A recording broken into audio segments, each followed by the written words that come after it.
crianças quando nascem recebem 1000 presentes, roupas e brinquedos em estilos diferentes. Azul é a cor do homem e rosa é o da mulher, mas ninguém sabia ainda o que a criança quer. E crescem disputando espaços e poder.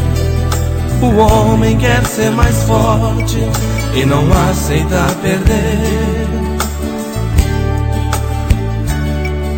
e assume a liderança dos meios sociais. Ignoram que a mulher também tem seus ideais. Esquecem que a mulher foi quem deu a luz, sem luxo e sem nobreza, ao menino Jesus.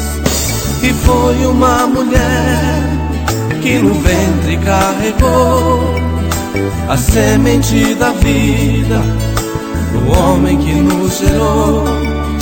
Que Deus tirou do homem somente um pedacinho e nos deu a mulher pra nos fazer carinho.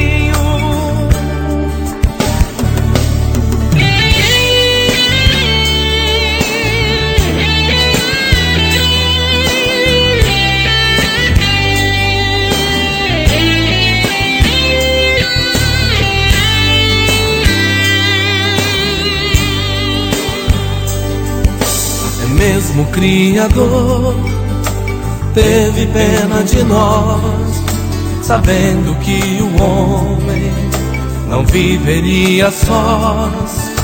Esquecem que a mulher é quem nos dá os filhos. Sem ela em nossa vida, a vida não tem brilho.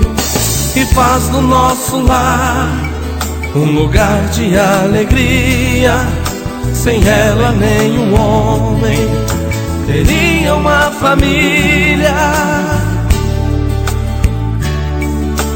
Até nos desacertos e brigas de casais, a mulher se transforma no papel de mãe e pai. E no final da vida, quando desfalecemos, a mulher quem sofre mais, porque os homens amam menos.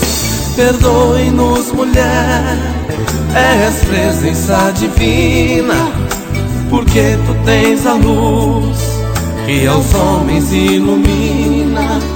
E tens sabedoria que nem o tempo consome. Além de ser mulher, és a metade de um homem.